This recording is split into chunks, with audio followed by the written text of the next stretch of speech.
When I was just starting anime, I remember there was one particular series that I started to watch when I was starting to get an interest in anime, and that is none other than Land Saga. I remember the first time watching it, I didn't really think too much of this series and didn't look too deeply in the little details, because at the time I just thought it was just another idol anime with a unique twist, with the girls instead of being humans all being zombies. And of course, later on, when I decided to watch the series once again, only this time paying attention into more of the details, I realized that Land Saga had a habit of oftentimes either making fun or parodying typical tropes that you see in idol animes. Only at the time I didn't notice this because I was just starting out, but now looking things back, it is kind of in a way interesting how Land Saga was able to perfectly balance the comedic, the emotional, the serious, and the musical moments at the same time. Not a lot of animes can do this, but Land Saga is one of the exceptions, as at any time it could go from one direction to the other and it doesn't feel weird or out of place. It just feels perfectly normal and something that makes sense for the series to do. But this isn't the only thing that makes Land Saga unique. As no surprise, Land Saga is not your typical idol anime. This comes to no surprise considering how I mentioned earlier how the girls were all zombies,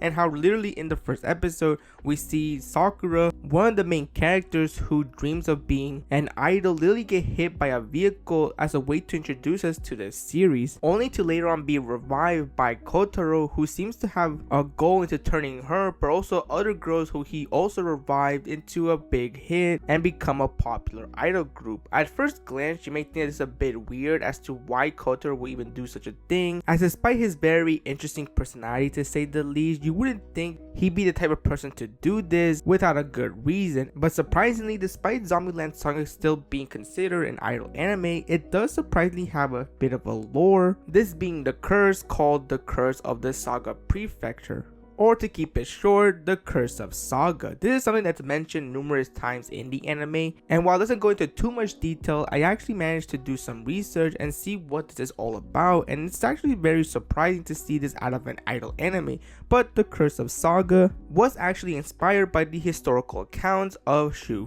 Fu, who was a Chinese alchemist who was on a quest into finding the elixir of immortality. Legends say that he actually went to the Saga Prefecture, which is located in Japan, to see if this thing existed, and legends say that while he did manage to get it, he was at the same time cursed as well for doing so. And after learning about this, it now makes sense as to why the character Jonfuku is in Land Saga, because we come to find out that this character is an immortal bartender, and with this information in mind, this is basically Shu Fu now spending the rest of his life trying to fight this curse, since this curse ensures that anybody that can bring prosperity to the Saga Prefecture gets taken down. And after finding all this out, and now it makes sense that this is not a coincidence as to why all the girls passed away during their peaks of their lives, because the curse probably saw them as threats of being able to bring prosperity to the Saga Prefecture, and so the curse did what it did and took care of the threat. Again, this is not something that you would expect an idol anime to have, but this idol anime has a very interesting lore. This also does explain why the eventual idol group Fan Chocho has a lot of times bad luck into getting a big chance in their careers, because this is essentially the curse trying to put obstacles on their paths in order to prevent them from getting big, since of course this could mean that they will become the group that can bring prosperity in the Saga Prefecture. And like I said, its main goal is to make sure that the Saga Prefecture doesn't get any attention whatsoever. Essentially, it's trying to make people either forget about Saga Prefecture or pretend that Saga Prefecture doesn't exist. With this in mind, you can now understand why Land Saga is a completely different concept from the other idol animes, because usually with the formula when it comes to idol animes, the reason why the idol group is struggling is because, of course, just like anything, any type of career, you always have to start somewhere and you always have to start from zero, which of course is something that's not far away from reality. But with Land Saga, that's not really the case, because they literally have to deal with something that's supernatural, whether you believe in curses or not, getting in their way of being able to be the next big thing. And it's why when they have these moments where they're able to make a great performance or show that no matter what's being thrown at them, they somehow find a way to overcome it. And that's something that's very beautifully done with Land Saga, because despite the girls never meeting each other ever in their lives when they were still alive, with even some of them being from different time periods, they're still able to get along well, and despite their personalities all being very different, they still have one goal in mind, and that is to make this group become a success, even if they don't really know what Kotaro's true intentions are, and they don't know what is the actual reason why this group even formed to begin with. But even if you take away the curse, and you take away as to the main reason as to why Land Saga even exists, you still get a very beautifully done story of characters trying to achieve their dreams. We see this with Sakura, who despite the situation that she is in, she's trying to make this group something good. She's trying to achieve her dream that she wasn't able to achieve. And I think that's something that's very important to realize, is that Land Saga still is able to produce such good themes and basically good messages to give to the viewers. How no matter what happens or what's something that's getting in your way, don't let that prevent you from trying to achieve the dream that you actually want to achieve. Of course, sometimes reality is harsh where not everybody can achieve their dreams, but if you're able to do it and you want to prove people that you can do it, then you should go right ahead. Not to mention that the series also, the curse or not, shows us that the girls aren't all perfect and there's bound to be a few problems within the girls. One of the biggest highlights for me when it came to Land Saga was of course the brief altercations between Junko and Ai, and their different ideas of what it means to truly be an idol. When Junko, it's revealed that she used to be an idol, but from a time period where the priorities were to just have talent and to be able to prove to people why you're in the spotlight because of your talent. Whereas with Ai's career, when she was an idol, is from a time period just like the current times where you not only have to have talent, but you also have to look good as well, because idols are seen as goddesses in some fans' eyes. And speaking of fans, in Ai's idol career, she had to also show appreciation to her fans to show them that she acknowledges them and she greatly appreciates them being there when she's performing. Something that Junko doesn't really understand really well, because that's not something that she had to do when she was an idol. As from her perspective, idols shouldn't depend on their fans, and this clash of thoughts really gives us a good insight as to how some people have a different viewpoint when it comes to being famous, but also a different viewpoint when it comes to the fans itself. And you can understand where Junko and Ai are both coming from, because they're both not really wrong into thinking the way they think when it comes to what it takes to be an idol and what is the idol's responsibilities and priorities to the spot that they are in. Because some people view their careers as something that they are really passionate about and want to show it to the world, where others are more into the more business approach to it and make strategies to not only gain more but to also make it worth their time. But despite this dilemma from Ai and Junko, they were able to patch things up and be able to go forward thanks to Kotaro, which I know some find it hard to believe considering that he's not always in the right mind, or it doesn't seem to be in the right mind sometimes, but oftentimes he does have this pattern of always trying to help out these girls.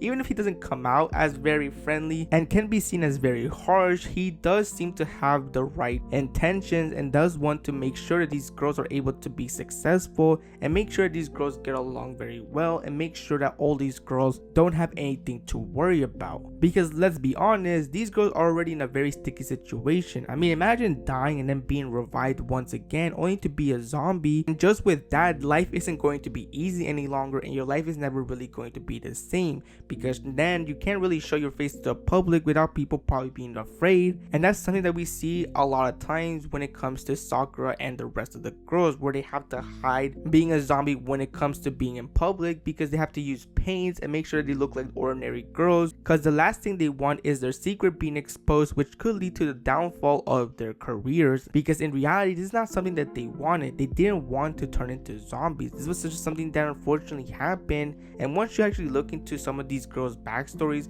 and how they actually died, it's very tragic and heartbreaking. I mean, you have Ai, who was an idol when she was still human. She was at the top of the world, and it seemed that life had big plans for her, only for one day during a performance while it was raining at the arena, she was struck down by lightning. And then you have Junko, who also, just like Ai, was also extremely popular and still had a lot of things to do in her life, but sadly she ended up being killed by a plane crash. And then you have Lily, who despite being young was already making a name for themselves, but due to the constant pressure and due to her schedule of having to always be working because of her popularity, it really took a toll on her, causing her to have a heart attack. And then Sakura's death, once we get to know more details about her, we actually see that it turns the death that we were introduced to comical to just sad, because we come to find out towards the very end of season 2 that Sakura and Kotaro may have actually known each other in the past, and while Sakura still doesn't have any idea of Kotaro,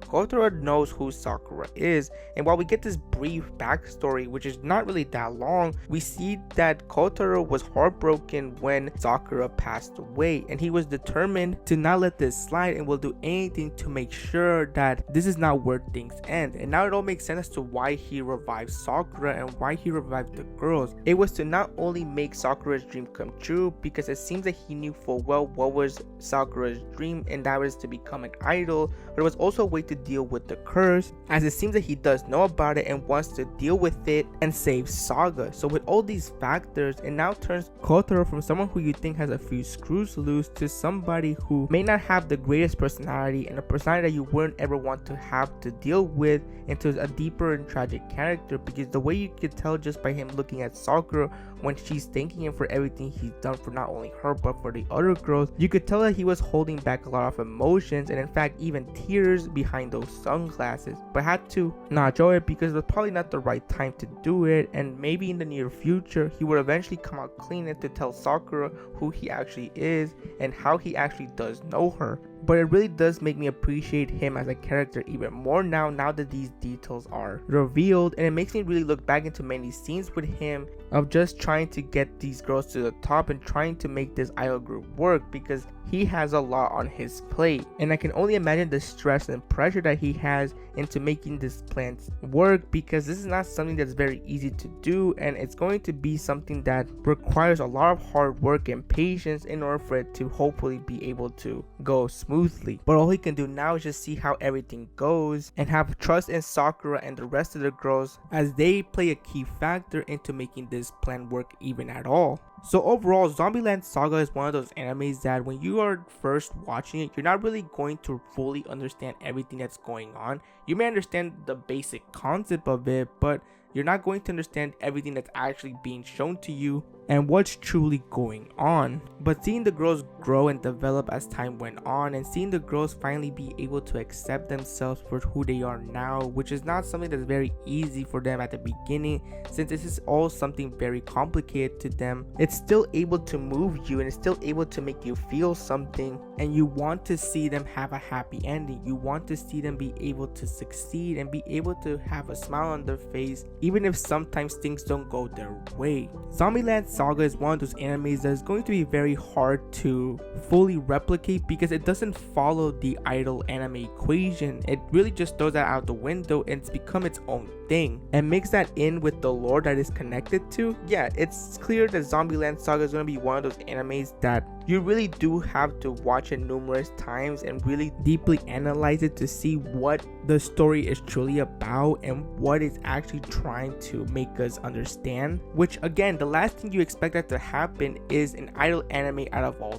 things. But yeah, this is probably one of Mappa's best works, and I say Mappa because I forgot to mention that this was done by none other than Studio Mappa, showing once again that no matter the genre or what the anime is, Mappa gives it their all, and is many of the reasons why Mappa is one of the biggest studios when it comes to the anime industry. But if you haven't watched Land Saga, then I highly recommend you do. It has 2 seasons, but with the way things ended in season 2 with that cliffhanger, I just know that at any time I wouldn't be surprised if there's an announcement of season 3 of Land Saga. And when season 3 does come out, I'll be very excited to see what Land Saga has to offer. And hopefully it's just as good as those 2 seasons. But with that, that's the end of the video. I hope you enjoyed it, and I'll see you next time.